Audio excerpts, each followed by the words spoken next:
हमारा next topic है बेटा, हम कर रहे हैं ऑपरेशंस ऑन सेट्स, और उसमें जो नेक्स्ट टॉपिक है वो है ये हमारा इंटरसेक्शन ऑफ सेट्स। पिछले लेक्चर में मैंने आपको बताया था यूनियन ऑफ सेट्स, उसका पूरा डिटेल दे दी थी, एग्जांपल्स दे दिए थे, set builder form, roster form, diagram, है ना, सारा बता दिया था। आज करेंगे इंटरसेक्शन ऑफ सेट्स, बहुत आसान है। एक छोटा सा एग्जांपल ले लेते हैं। पहले हमने ले लिया एक्स है 1 2 3 4 और 5, और वाई है 2 4 6 8 और 10। ठीक हो गया। एक तो सबसे पहले तो सिंबल की बात कर रहे थे। यूनियन का सिंबल यू था, इंटरसेक्शन का सिंबल उल्टा यू है। क्या है सिंबल? उल्टा यू है। यहाँ सिंबल लिख देती हूँ मैं, उल्टा यू। समझ गए ना बात? एन नहीं है, ये उल्टा यू है। तो अब हमें x इंटरसेक्शन y करना है, तो x इंटरसेक्शन y ऐसे लिखेंगे, ऐसे लिखेंगे x इंटरसेक्शन y। ठीक है। इसका मतलब क्या है कि दोनों सेट्स के वो एलिमेंट्स लिखने हैं जो कॉमन हैं, जो दोनों में मैच करते हैं। इंटरसेक्ट का मतलब क्या होता है? स्ट्रेट लाइन का चैप्टर जो है, स्ट्रेट लाइन का नहीं, इसका ग्राफ का चैप्टर तुमने करा था चैप्टर नंबर 3 क्लास 10 में। वहां इंटरसेक्टिंग लाइंस आती थी। जब दो लाइन इंटरसेक्ट कर रही हैं तो एक कॉमन सॉल्यूशन है, पैरेलल है तो नो सॉल्यूशन, क्योंकि इंटरसेक्ट नहीं कर रही थी।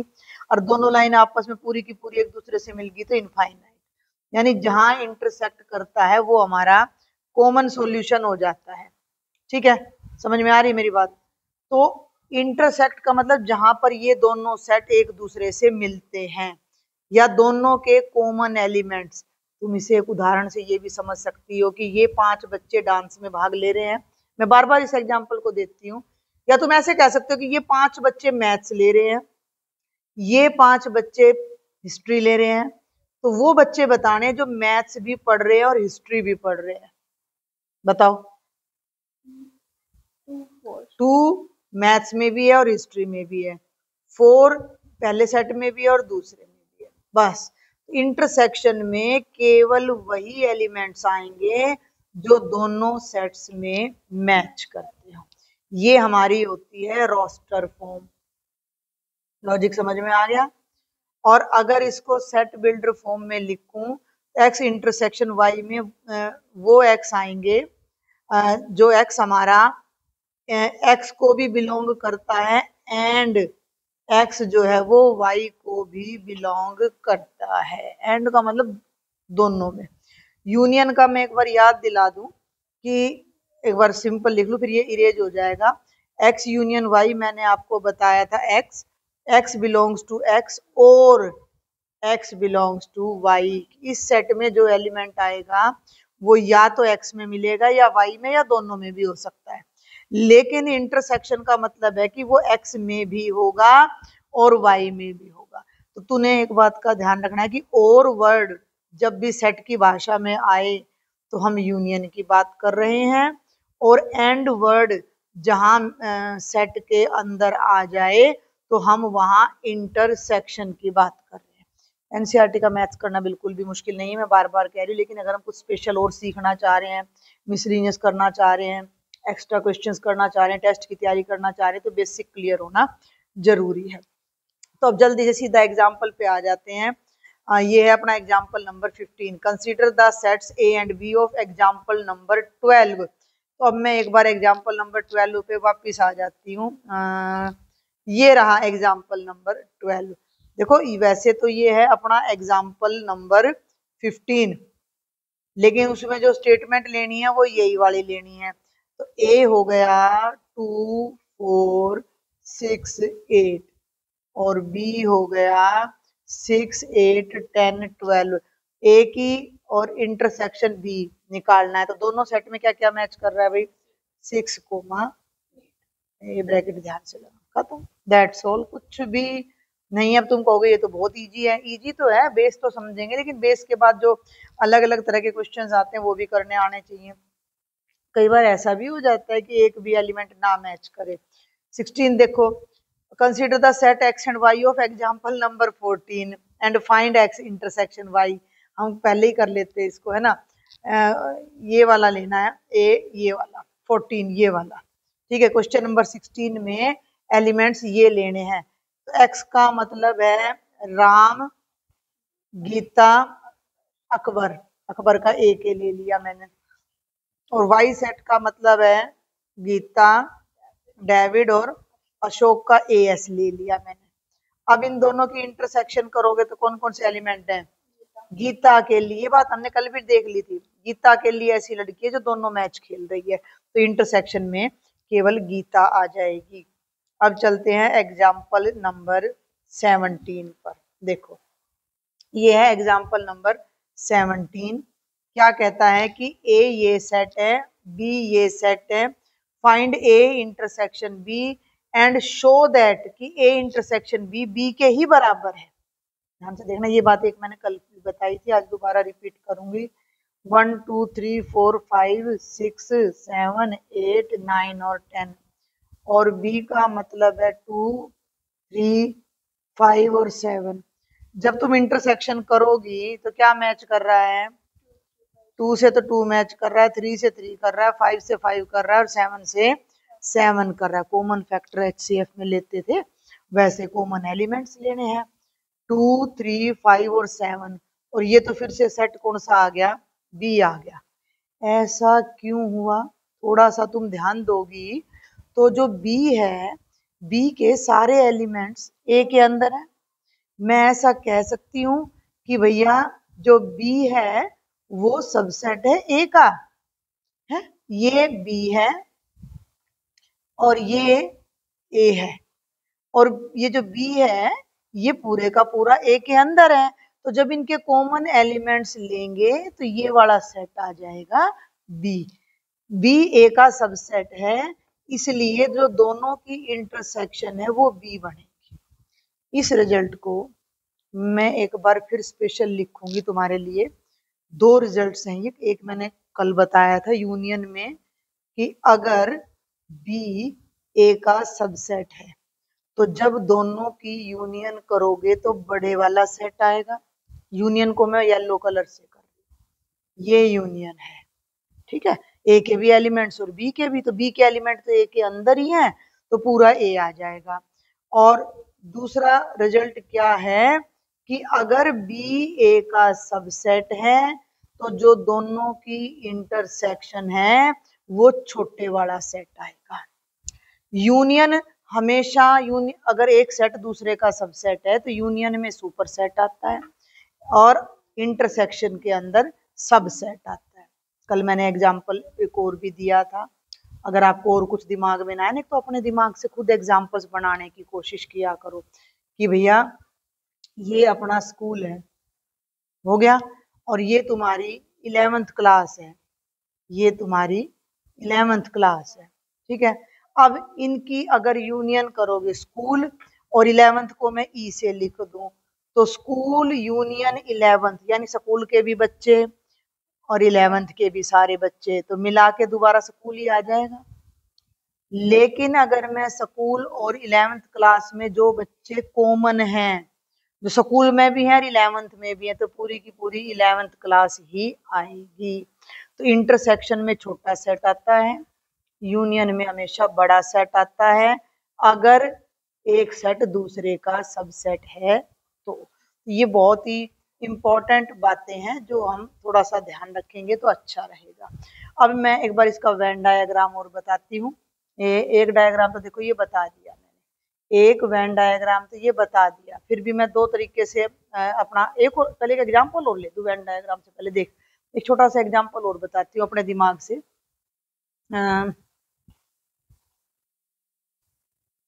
देखो मान लो मैंने ले लिया ए ले लिया मैंने 1 2 और भैया 3 और 4 है, 1 2 3 और 4, और बी ले लिया मैंने 4 5 6 4 5 नहीं, 4 को तो मैं हटाना चाह रही हूँ, इनको दोबारा लिखती हूँ। ए ले लिया मैंने 1 2 3 और 4, बी मैंने ले लिया 7 8 9। तो जो मेरा ए इंटरसेक्शन बी बनेगा वो क्या आएगा? मैच ही नहीं कर रहा। जब कुछ मैच ही नहीं कर रहा तो क्या आएगा? फाई आएगा।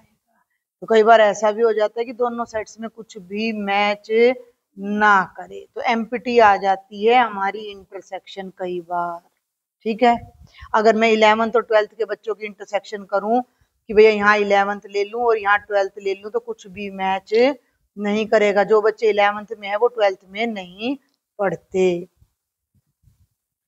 अब इन 2-3 तरह के जो केस हमने देखे, अब मैं उनको वेन डायग्राम से समझाती हूँ। Venn diagram of intersection of two sets. Venn diagram of intersection of two sets.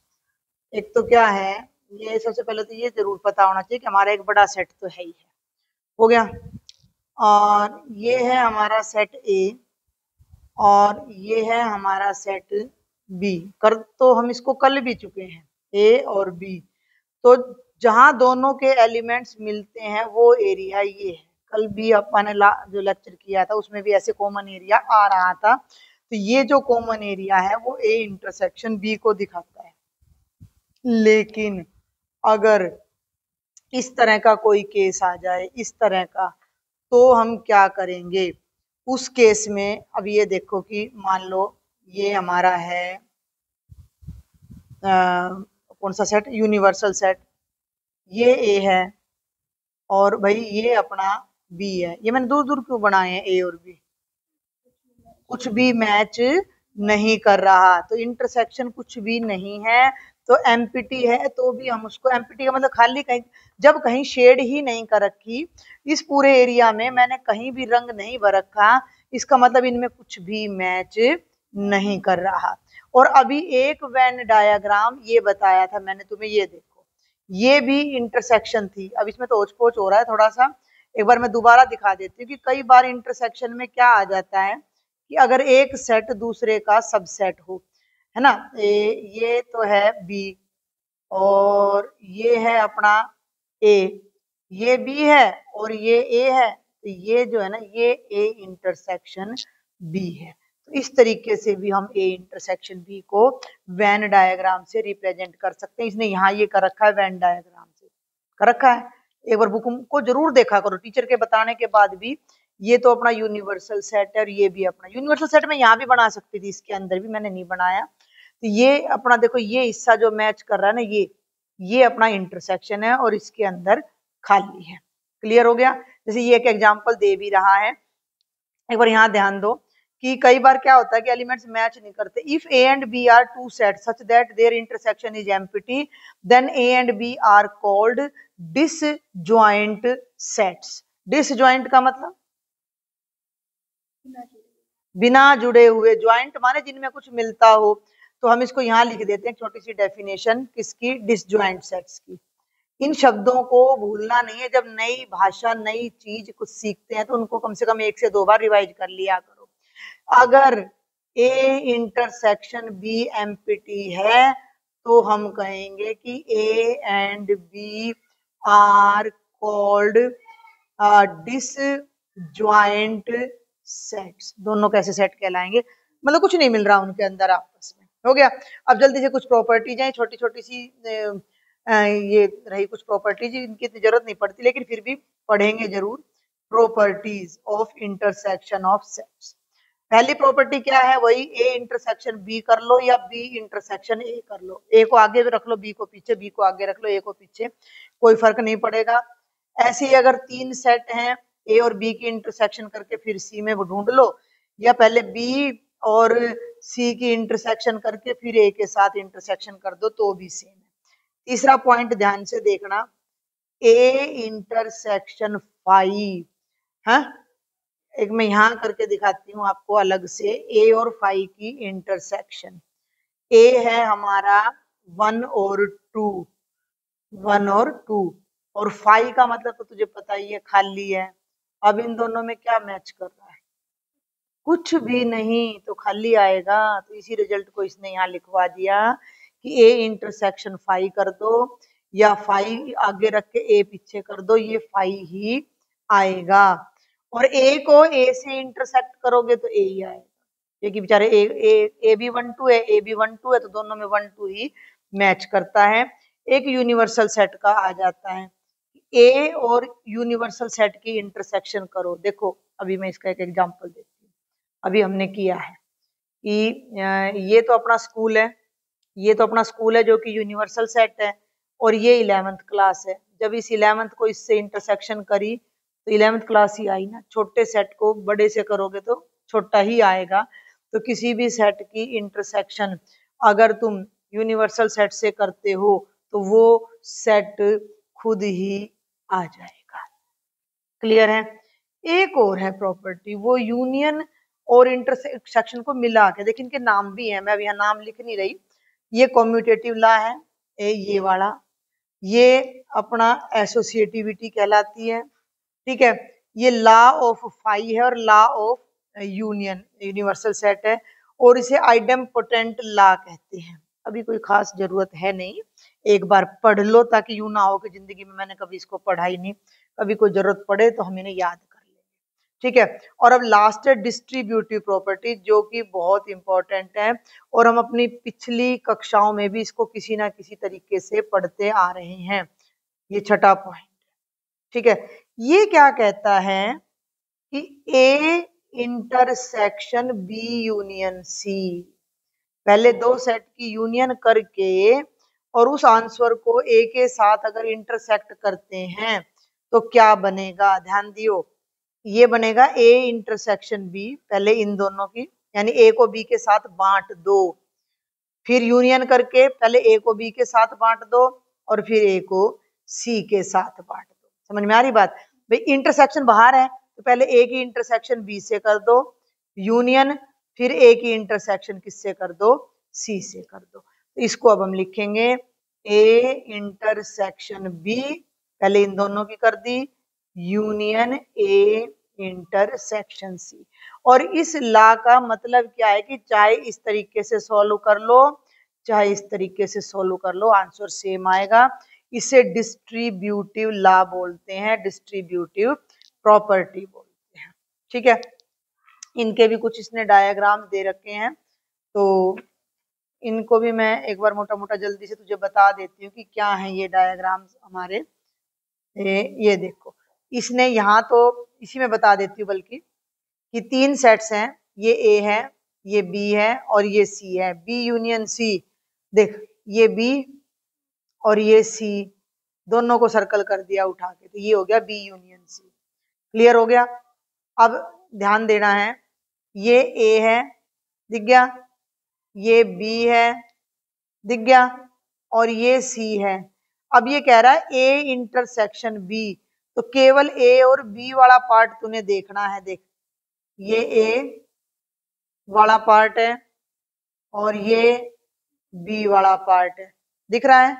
दोनों दिख रहे हैं, दिख गया ना? इसको थोड़ा डार्क कलर ले लेते हैं, ये ए है और भाई ये अपना बी है, तो दोनों जहां मैच कर रहे हैं वो ये वाला पार्ट है। ये पार्ट इसने पहले से डार्क कर रखा है जो कि ए इंटरसेक्शन बी को दिखा रहा है। मतलब नू ध्यान करना है कि भी जो चीज पूछी गई है, जो चीज पूछी गई है उसी में कलर करना है, सेट भले ही 3 दिख रहे हो। अब ये देख यहाँ पे, ये है बी यूनियन सी और ए के साथ इंटरसेक्शन। देख अब मैं इसको स्टेप वाइज समझाती हूँ। ये सी है और ये बी है, ध्यान से देखियो, दोनों की यूनियन में रेड कलर में करूंगी, दोनों को ऐसे मिला, ऐसे सीधी लाइन लगा दी मैंने बी यूनियन सी में, हो गया। बी यूनियन सी समझ में आ गया, रेड कलर में है। और ए कहाँ है? अब ए पे ध्यान दोगे तो ये ए है, अरे कलर दूसरा ले लेते हैं, ये ए है हमारा, दिख गया। अब इस रेड पार्ट में, अब इस रेड पार्ट में और इस स्काई ब्लू से पार्ट में क्या मैच कर रहा है? ये वाला हिस्सा, केवल ये वाला हिस्सा मैच कर रहा है। भाई समझ पा रही ना मेरी बात को? भी रेड पार्ट तो ये सारा है, ये सारा रेड पार्ट है, ठीक है, और ये सारा अपना स्काई ब्लू जो भी पार्ट है, तो उसमें ये हिस्सा मैच कर रहा है। इसको इसने डार्क किया हुआ है, ये A intersection B union C है। अब ये वही फिर से ए है, ये सी है और बी है, ए इंटरसेक्शन सी। तो ए में और सी में भाई ये ए है, ये सी है, दोनों में जो मैच कर रहा है वो ये, इसको डार्क कर दिया, बी को नहीं छेड़ना। और ऐसे ही यहाँ पे ये है ए इंटरसेक्शन बी यूनियन, इसको ट्राई कर लेना, मैं होमवर्क छोड़ देती हूँ, किसी बच्चे को ना भी आए तो मेरे से पूछ लेना, बिल्कुल आसान है। ए इंटरसेक्शन बी का मतलब ये है, A intersection B red colour में है, और ए इंटरसेक्शन सी ये है, ये वाला दिख रहा होगा ब्लू कलर में, और दोनों की यूनियन करोगे तो रेड और ब्लू वाला, ये रेड वाला भी सारा आ जाएगा और ये ब्लू वाला, ये जो मैंने पर्पल कलर कर दिया ये सारा हिस्सा डार्क कर दिया। ये वेन डायग्राम से चीजें थोड़ी मजेदार हो जाती है, ड्राइंग बच्चों को पसंद होती है, इसलिए इस चीज को भी पसंद कर लेते हैं। और अब जल्दी से हमारा लास्ट टॉपिक और रह गया इस एक्सरसाइज का, जो है डिफरेंस ऑफ सेट्स। डिफरेंस माने अंतर, यानी कि घटा कर देना। अब क्या घटा करना है वो देखना है, पहले तो एग्जाम्पल से समझते हैं। पहले बल्कि मैं बता दूं, डेफिनेशन ही बता दूं, बहुत ही आसान है कि ए कोई सेट है, बी कोई सेट है। ए माइनस बी का मतलब वो एलिमेंट्स होंगे जो ए के अंदर तो हैं लेकिन बी के अंदर नहीं है। ए में होने चाहिए, बी में नहीं होने चाहिए, बी वाले हमने नहीं लेने। सीधा एक एग्जाम्पल उठाएंगे, ए ले लिया मैंने 1 2 3 4 5 और बी ले लिया मैंने 2 4 6 8 10, और अब मैंने ए माइनस बी बनाना है, तो ए के हिस्से में से बी का हिस्सा हटा दो। अगर ये ए है, और मैं डायग्राम भी बताऊंगी, ये ए है और ये बी है, तो ये वो हिस्सा है जो दोनों का कॉमन है, इसको काटना पड़ेगा। इस हिस्से को काट दोगे तो जो ये हिस्सा बचेगा ये होगा ए माइनस बी, बी वाला हिस्सा तो खत्म हो गया ना। अभी मैं इसका डायग्राम भी जस्ट बना ही देती हूँ, बल्कि पहले डायग्राम भी साथ साथ ले लेते हैं, तो तब तक सेट पे विचार कर। ये हो गया सेट ए और ये हो गया सेट बी, और अब हमें ए माइनस बी चाहिए। मेरी बात को ध्यान से समझियो, ये वो हिस्सा है, ये दोनों की इंटरसेक्शन है। अगर मैं मैथ्स की भाषा में बात करूं तो ये दोनों की इंटरसेक्शन है, यानी दोनों का कॉमन पार्ट है। अब मुझे चाहिए ए माइनस बी, ए के हिस्से में से बी का हिस्सा हट जाना चाहिए, तो जो मैंने ये शेड करी है ना, इसको मैं हटा दूंगी, और जब मैं इसको हटा दूंगी तो जो ये बचेगा, ये हिस्सा जो बचेगा, मैं आउटलाइन करूं इसकी, ये जो हिस्सा बचेगा, अरे ये तो दिल बन गया ये जो हिस्सा बचेगा ये हमारा ए माइनस बी बच जाएगा। नहीं आई मेरी बात समझ में, है ना। भाई ए के सफेद वाला जो हिस्सा है, ये जो सफेद वाला पार्ट है, ये ए और बी का कॉमन पार्ट है, तो इसको हटाना पड़ेगा, तो ये ए माइनस बी बच जाएगा। अब सेट कैसे लिखेगी ए माइनस बी का? ए माइनस बी का डेफिनेशन को पढ़ो, एक्स वो एक्स लेने हैं जो ए को बिलोंग करते हो पर बी को ना करते हो। अब 1 जो है वो ए को तो बिलोंग कर रहा है, क्या बी को कर रहा है? 1 आ जाएगा। 2 तो 2 नहीं आएगा। एक छोटा सा तरीका हिंट बताऊं, ए और बी के कॉमन एलिमेंट्स छांट ले। इंटरसेक्शन, अभी हमने इंटरसेक्शन घटाई है ना, यहाँ इंटरसेक्शन में 2 आ रहा है और 4 आ रहा है, तो ए के हिस्से में से 2 और 4 को हटा दे, बाकी सारे एलिमेंट्स लिख दे, ये आ जाएगा 1 3 और 5। अब यहीं पे अगर मैं तुझे कहूं कि भैया बी माइनस ए बना, तो बता। ए वाले हटा देंगे और बी वाले रह जाएंगे। बताओ क्या क्या हटा दूं? 2 4 हट जाएगा, तो क्या बच जाएगा? 6 8 और 10। अभी अगर मैं इसमें बी माइनस ए को डायग्राम करना चाहूँ, तो ये जो पूरा मैं अब करने जा रही हूँ सर्कल, ये तो पूरा है बी, और इस बी में से अगर इस व्हाइट पार्ट को हटा दूं तो जो ये बचता है, जो ये हिस्सा बचता है सारा, ये है अपना बी माइनस ए। और ये डायग्राम समझने बहुत ज्यादा जरूरी है, इन पे टाइम लगाना थोड़ा सा। और ये पार्ट जो बचता है वो है ए इंटरसेक्शन बी, और तीनों बिल्कुल अलग अलग हैं। थोड़ा ध्यान से देखियो कि जो ये येलो पार्ट है ये बिल्कुल अलग है, जो व्हाइट पार्ट है ये बिल्कुल अलग है, जो ये ब्लू पार्ट है ये बिल्कुल अलग है। और अगर इन तीनों पार्ट्स को मिला दूं तो ये क्या बन गया? ये मैं करवा चुकी हूँ, अगर मैं ये सारा कवर कर दूं, ये सारा क्या है, ये किसका डायग्राम भर दिया मैंने। अब हाँ, किसका कर दिया, वेरी गुड, तो ये यूनियन का कर दिया। तो ये एक तरह से अपना ए यूनियन बी हो गया, जो 3 हिस्सों में बट गया। ए में से बी हटा दो, बी में से ए हटा दो, और दोनों के साझे एलिमेंट ले लो, तो सब डिफरेंस समझ में आया, पक्का। अब एक चीज और ध्यान दे कि ये जो मैंने निकाला है, क्या ये दोनों बराबर हैं, नहीं है ना। तो a माइनस बी इक्वल नहीं होता b माइनस ए के। वैसे भी हम छोटी क्लास से पढ़ते आ रहे हैं, 3 minus 4 is not equal to 4 minus 3, simple सा रिजल्ट है। ये यहाँ इसने 2 एग्जाम्पल दे रखे हैं, ये और करा देती हूँ जल्दी से। ये है अपना एग्जाम्पल नंबर 18, इसी में से बता देती हूँ। x है, a है 1 2 3 4 5 6 और b है 2 4 6 8, a माइनस बी निकालना है, बता दे, इसी में से देख के बता दे। a है 1 2 3 4 5 6, 2 4 6 8, क्या हट जाएगा, 2 और 4 हट जाएगा, कुछ अपने जैसा यही एग्जाम्पल, 1 3 5 रह जाएगा, 6 हट जाएगा, और b माइनस ए में 8 बच जाएगा। वेरी गुड, क्योंकि 2 भी हट जाएगा, 4 भी हट जाएगा, और 6 भी, क्योंकि 2 4 और 6 मैच कर रहे हैं।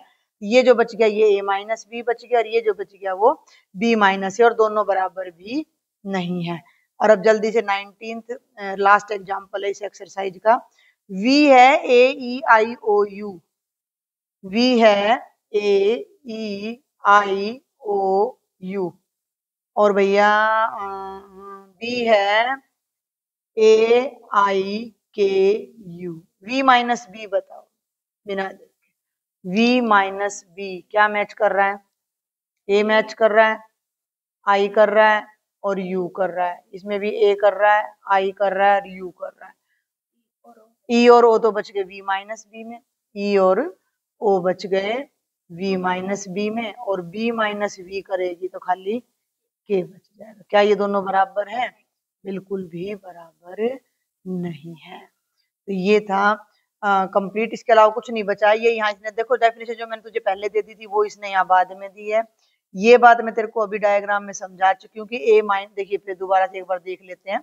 ए माइनस बी है, ए ये रहा A minus B, A intersection B ये रहा ए इंटरसेक्शन बी, और बी माइनस ए बी, ये तीनों disjoint are mutually disjoint sets. ये पीले वाला हिस्सा, सफेद वाला हिस्सा और ब्लू वाला हिस्सा तीनों डिसजॉइंट है, तीनों में कुछ भी मैच नहीं करता। क्लियर हो गया, यहाँ तक समझ आ रहा है, पक्का पक्का, ठीक है। तो जो बच्चे वीडियो देख रहे हैं उनको भी मैं कहना चाहूंगी कि भाई चैनल अगर सब्सक्राइब नहीं किया तो जल्दी से कर लो। डाउट्स हैं तो मुझे टेलीग्राम पे ग्रुप बना रखा है, वहां ज्वाइन करके आप मुझसे शेयर कर सकते हो। और पहले भी मैंने 7 चैप्टर्स, 7 नहीं बल्कि 8 9 चैप्टर्स ऑलरेडी मेरे चैनल पर 1-2 साल पहले मैंने किए थे, वो सारे के सारे अपलोड हैं। तो जिन बच्चों ने आगे के लेक्चर देखने हैं वो वहां पर भी देख सकते हैं। तो एक्सरसाइज हम अगले लेक्चर में करेंगे। Thank you.